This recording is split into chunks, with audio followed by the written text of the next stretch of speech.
Decision ಮೇಕಿಂಗಲ್ಲಿ next ಪ್ರಾಬ್ಲಮನ್ನು ನೋಡ್ತಾ ಹೋಗೋಣ ಬನ್ನಿ ಸ್ನೇಹಿತರೆ. ಇಲ್ಲಿ ಡಿಸಿಷನ್ ಮೇಕಿಂಗಲ್ಲಿ ಅಲ್ಲಿ ಆಲ್ಟರ್ನೇಟಿವ್ಸ್ ಯಾವುದು, ನಮಗೆ ಯಾವುದಾದ್ರೂ ಒಂದು ಡಿಸಿಷನ್ಸನ್ನು ನಿರ್ಧಾರವನ್ನು ತಗೊಳ್ಬೇಕಂದಾಗ ನಮ್ಮ ಮುಂದೆ ಕೆಲವೊಂದು ಆಲ್ಟರ್ನೇಟಿವ್ಸ್ ಇರುತ್ತೆ. ಆ ಆಯ್ಕೆಗಳಲ್ಲಿ ಯಾವುದು ಬೆಸ್ಟ್ ಆಲ್ಟರ್ನೇಟಿವ್ ಅಂತ ನಾವೇನು ಮಾಡಬೇಕು, ಸೆಲೆಕ್ಟ್ ಮಾಡಬೇಕಾಗುತ್ತೆ.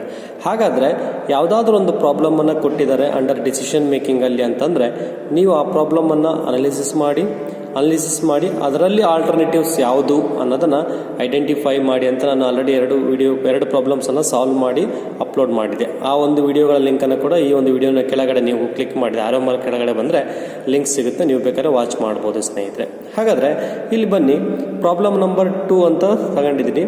ಒಂದು ಕ್ವಶನ್ ಪ್ರಾಬ್ಲಮ್ ಕೂಡ ಸಾಲ್ವ್ ಮಾಡಿದೆ 5 ಮಾರ್ಕ್ಸಿಗೆ. You are trying to decide between putting your money in a savings account or investing it in growth fund. Okay, ಹಾಗಾದರೆ ಇಲ್ಲಿ ಎರಡು ನಮಗೆ ಆಪ್ಷನ್ಸ್ ಕಾಣ್ತಾ ಇದೆ ಅಲ್ವಾ.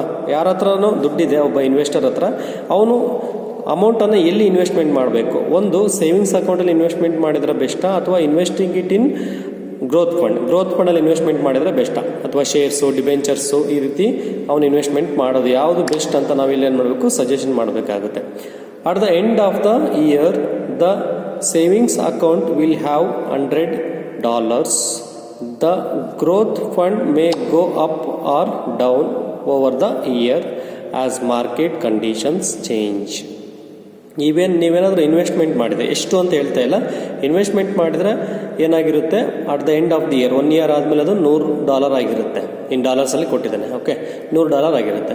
ಅದೇ ನೀವೇನಾದರೂ ಗ್ರೋತ್ ಫಂಡಲ್ಲಿ ಇನ್ವೆಸ್ಟ್ಮೆಂಟ್ ಮಾಡಿದರೆ ಮಾರ್ಕೆಟ್ ಅಪ್ ಆದರೆ ಅಥವಾ ಡೌನ್ ಆದರೆ ಒಂದು ಮಾರ್ಕೆಟ್ ಕಂಡೀಷನ್ಸ್ ಬೇಸ್ ಮೇಲೆ ಏನಾಗುತ್ತೆ, ನಿಮ್ಮ ರಿಟರ್ನ್ಸು ಚೇಂಜ್ ಆಗೋ ಒಂದು ಸಾಧ್ಯತೆ ಇರುತ್ತೆ. If the market if market goes up, the growth fund would have $150. ಏನಾಗುತ್ತೆ, ಮಾರ್ಕೆಟ್ ಏನಾದರೂ ಅಪ್ ಆದರೆ ಏನಾಗುತ್ತೆ, $150 ಆಗುತ್ತೆ ನಿಮ್ಮ ಇನ್ವೆಸ್ಟ್ಮೆಂಟ್ ವ್ಯಾಲ್ಯೂ. ಅದೇ ರೀತಿ if the market goes down, market ಏನಾದರೂ ಡೌನ್ ಆದರೆ ಏನಾಗುತ್ತೆ, the growth fund would have 50 only at the end of the year. Savings account alternative ಅಲ್ಲಿ ಏನಾಗಿದೆ, ಯಾವುದೇ ಸಿಚುವೇಶನ್ ಇದ್ರೂ ಕೂಡ $100 ನಿಮಗೆ ಫಿಕ್ಸ್ ಆಗಿ 1 ಇಯರ್ ಆಫ್ಟರ್ ಸಿಗುತ್ತೆ. ಬಟ್ ಏನಾದರೂ ನೀವು ಗ್ರೋತ್ ಫಂಡಲ್ಲಿ ಇನ್ವೆಸ್ಟ್ಮೆಂಟ್ ಮಾಡಿದ್ರೆ ಮಾರ್ಕೆಟ್ ಅಪ್ ಆದರೆ ಏನಾಗುತ್ತೆ, 150 ಸಿಗುತ್ತೆ. ಅದೇ ನೀವೇನಾದರೂ ಮಾರ್ಕೆಟ್ ಡೌನ್ ಆದರೆ 50 ಸಿಗುತ್ತೆ. ಹಾಗಾದರೆ ಇದರ ಬೇಸ್ ಮೇಲೆ ನೀವೇನು ಮಾಡಬೇಕು, ಈ ಪ್ರಾಬ್ಲಮ್ ಬೇಸ್ ಮೇಲೆ ನೀವು ಒಂದು ಟ್ಯಾಬ್ಯುಲೇಷನನ್ನು ಮಾಡಬೇಕು. ಸ್ಟ್ಯಾಟಿಸ್ಟಿಕ್ಸಲ್ಲಿ ಟ್ಯಾಬ್ಯುಲೇಷನ್ ಮಾಡೋದು ಗೊತ್ತಲ್ವ, ಆ ರೀತಿ ನೀವು ಒಂದು ಟ್ಯಾಬ್ಯುಲೇಷನ್ನ ಕ್ರಿಯೇಟ್ ಮಾಡಬೇಕು. ಆಲ್ಟರ್ನೇಟಿವ್ಸ್ ಯಾವ್ದು ಬರುತ್ತೆ ನಿಮಗೆ, ಇಲ್ಲಿ ಸೇವಿಂಗ್ಸ್ ಅಕೌಂಟ್, ಗ್ರೋತ್ ಫಂಡ್ ಅಂತೇಳಿ. ಇಲ್ಲಿ ಸ್ಟೇಟ್ಸ್ ಆಫ್ ನೇಚರಲ್ಲಿ 2 ಸಿಗುತ್ತೆ ನಮಗೆ. One is market up, second one is market down ಅಥವಾ ರಿಸೆಷನ್ ಆದಾಗ ನಮಗೆ ವ್ಯಾಲ್ಯೂಸು ಕಡಿಮೆ ಆಗುತ್ತೆ. ಗ್ರೋತ್ ಫಂಡಲ್ಲಿ ಇನ್ವೆಸ್ಟ್ಮೆಂಟ್ ಮಾಡಿದರೆ ಮಾರ್ಕೆಟ್ ಅಪ್ ಆದರೆ 150 ಆಗುತ್ತೆ. ಅದೇ ಸೇವಿಂಗ್ಸ್ ಫಂಡಲ್ಲಿ ಇನ್ವೆಸ್ಟ್ಮೆಂಟ್ ಮಾಡಿದ್ರೆ it will be remain same at the end of the year 100 ಇರುತ್ತೆ. ಹಾಗಾದರೆ ಈ ಒಂದು ಬೇಸ್ ಮೇಲೆ ಏನು ಮಾಡಬೇಕು, ನೀವು ಒಂದು ಟ್ಯಾಬ್ಯುಲೇಷನ್ ಮಾಡಿ ಒಂದು ಮ್ಯಾಕ್ಸಿಮಮ್ ಮೆಥಡ್, ರಿಗ್ರೆಟ್ ಮೆಥಡ್, ಲ್ಯಾಪ್ಲೆಸ್ ಮೆಥಡಲ್ಲಿ ನೀವು ಸೊಲ್ಯೂಷನ್ನ ಹೇಳಬೇಕಾಗುತ್ತೆ. ಈ ರೀತಿ ಪ್ರಾಬ್ಲಮ್ 5 ಮಾರ್ಕ್ಸಿಗೆ ಅಥವಾ 10 ಮಾರ್ಕ್ಸಿಗೆ ಕೇಳ್ಬೋದು. ಹಾಗಾದರೆ ಆ ಪ್ರಾಬ್ಲಮನ್ನು ನೋಟ್ ಮಾಡ್ಕೊಂಡಿದ್ದೀರಾ. ಇಲ್ಲಿ ಆಲ್ಟರ್ನೇಟಿವ್ಸ್ ಅಂತ ತಗೊಂಡಿದ್ದೀನಿ. ಒಂದು ಆಲ್ಟರ್ನೇಟಿವ್ ಸೇವಿಂಗ್ಸ್ ಅಕೌಂಟ್ ಅಂತ ಇದೆ ಇನ್ವೆಸ್ಟರ್ ಮುಂದೆ, ಅದೇ ರೀತಿ ಗ್ರೋತ್ ಫಂಡ್ ಅಂತ ಇದೆ. 2 ಆಲ್ಟರ್ನೇಟಿವ್ಸ್ ಇದೆ. ಹಾಗಾದರೆ ಡಿಸಿಷನ್ ಮೇಕಿಂಗ್ ಪ್ರಾಬ್ಲಮಲ್ಲಿ ನೀವು ಏನು ಇಂಪಾರ್ಟೆಂಟ್ ಆಗಿ ಐಡೆಂಟಿಫೈ ಮಾಡಬೇಕಂದ್ರೆ ಆಲ್ಟರ್ನೇಟಿವ್ಸ್ ಯಾವುದು ಅಂತೇಳಿ. ಆಲ್ಟರ್ನೇಟಿವ್ಸ್ ಅಂತ ಕೊಟ್ಟಿರ್ತಾನೆ, ಆ್ಯಕ್ಟ್ಸ್ ಅಂತ ಕೊಟ್ಟಿರ್ತಾನೆ, ಅಥವಾ ಕ್ರಾಪ್ ಎ ಕ್ರಾಪ್ ಬಿ ಈ ರೀತಿಯಾಗಿ ನಿಮಗೆ ಕೊಟ್ಟಿರ್ತಾನೆ. ಅಥವಾ ಶಾಂಪು ರಿಲೇಟೆಡ್ ಪ್ರಾಬ್ಲಮ್ ಕೊಟ್ಟರೆ ಬೇರೆ ಬೇರೆ ರೀತಿಯಾಗಿ ನಿಮಗೆ ಕೊಟ್ಟಿರ್ತಾರೆ. ಆ ಪ್ರಾಬ್ಲಮಲ್ಲಿ ನೀವೇನು ಮಾಡಬೇಕು, ಆಲ್ಟರ್ನೇಟಿವ್ಸ್ ಯಾವುದು ಅಂತೇಳಿ ಐಡೆಂಟಿಫೈ ಮಾಡಬೇಕು. ಈ ಪ್ರಾಬ್ಲಮಲ್ಲಿ ಸೇವಿಂಗ್ಸ್ ಅಕೌಂಟ್ ಅನ್ನೋದು ಒಂದು ಆಲ್ಟರ್ನೇಟಿವ್, ಗ್ರೋತ್ ಫಂಡ್ ಅನ್ನೋದು ಆಲ್ಟರ್ನೇಟಿವ್. ಆದರೆ ಒಂದು ಎರಡರಲ್ಲಿ ಯಾವುದು ಇನ್ವೆಸ್ಟ್ಮೆಂಟ್ ಮಾಡಿದ್ರೆ ಬೆಸ್ಟ್ ಅಂತೇಳಿ ನಮಗೆ ಸಜೆಷನ್ ಕೇಳ್ತಾ ಇದ್ದಾರೆ. ಹಾಗಾದ್ರೆ ಮಾರ್ಕೆಟ್ ಅಪ್ ಆದರೆ ಸೇವಿಂಗ್ಸ್ ಅಕೌಂಟ್ ಅಷ್ಟೇ ಇರುತ್ತೆ, ಮಾರ್ಕೆಟ್ ಡೌನ್ ಆದರೆ ಅಷ್ಟೇ ಇರುತ್ತೆ, ಸೇಮ್ ಇರುತ್ತೆ at the end of the year. ಆದರೆ market up growth fund investment ಮಾಡಿ 150 ಆಗಿರುತ್ತೆ, ಡೌನ್ ಆದರೆ 50 ಆಗಿರುತ್ತೆ. ಇಲ್ಲಿ ಬನ್ನಿ, ಎ ಮ್ಯಾಕ್ಸಿಮ್ಯಾಕ್ಸ್ ಮೆಥಡಲ್ಲಿ ನಾವು ಪ್ರಾಬ್ಲಮನ್ನು ಮಾಡಿದ್ವಿ. ಮ್ಯಾಕ್ಸಿಮಮ್ ಅಂತ ಅರ್ಥ. ಹಾಗಾದರೆ alternatives savings account, growth fund ಎರಡಿದೆ. Savings account, growth fund. ಹಾಗಾದರೆ ಮ್ಯಾಕ್ಸಿಮ್ಯಾಕ್ಸ್ ಅಂತಂದರೆ ಫಸ್ಟು ಮ್ಯಾಕ್ಸಿಮಮ್ ಯಾವುದು ಅಂತ ಐಡೆಂಟಿಫೈ ಮಾಡಬೇಕು. ಆಗ ಅದರಲ್ಲಿ ಮ್ಯಾಕ್ಸಿಮಮ್ ಯಾವುದು ಅಂತ ಐಡೆಂಟಿಫೈ ಮಾಡಿದ್ರೆ ಈ ಮೆಥಡಲ್ಲಿ ಅದು ಸೊಲ್ಯೂಷನ್ ಆಗಿ ಇರುತ್ತೆ ಸ್ನೇಹಿತರೆ. ಹಾಗಾದರೆ ಇಲ್ಲಿ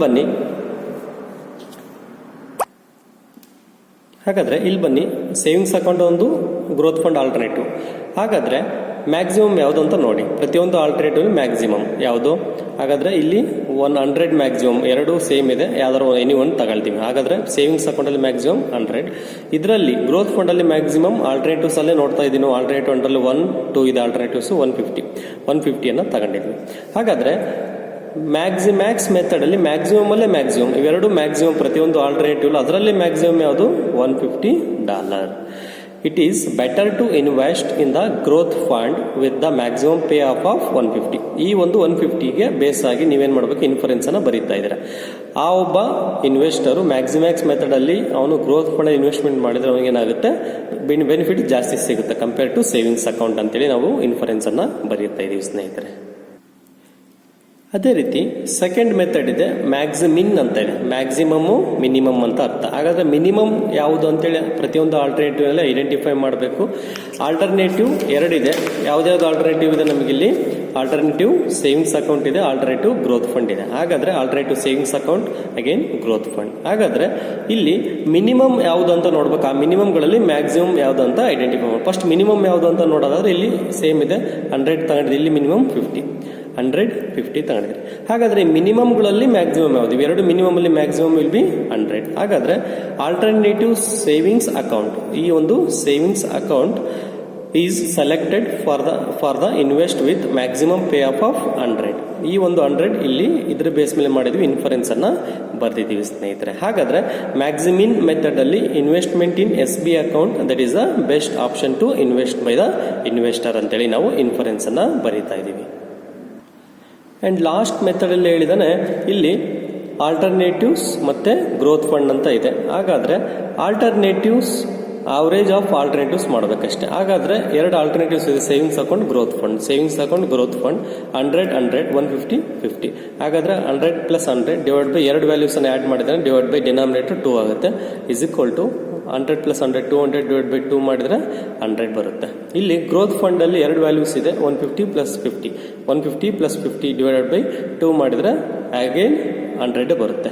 ಹಾಗಾದ್ರೆ any one of alternative will be chosen for investment of the fund. ಅವನ ಹತ್ರ ಇರೋ ದುಡ್ಡನ್ನ ಅಂಡರ್ ಲ್ಯಾಪ್ಲೆಸ್ ಮೆಥಡ್ ಹೇಳೋದಾದ್ರೆ ಅವನು ಐದರ್ ಸೇವಿಂಗ್ಸ್ ಅಕೌಂಟ್ ಅಲ್ಲಾದ್ರೂ ಇನ್ವೆಸ್ಟ್ಮೆಂಟ್ ಮಾಡ್ಬೋದು, ಗ್ರೋತ್ ಫಂಡ್ ಅಲ್ಲಾದ್ರೂ ಇನ್ವೆಸ್ಟ್ಮೆಂಟ್ ಮಾಡಬಹುದು ಅಂತೇಳಿ ನಾವಿಲ್ಲೇನ್ ಮಾಡ್ತೀವಿ, ಇನ್ಫರೆನ್ಸ್ ಬರೆದು ಕ್ಲೋಸ್ ಮಾಡ್ತೀವಿ. ಈ ರೀತಿಯಾಗಿ ನಿಮಗೆ 5 ಮಾರ್ಕ್ಸ್ಗೆ ಪ್ರಶ್ನೆಯನ್ನ ಕೇಳಬಹುದು ಸ್ನೇಹಿತರೆ.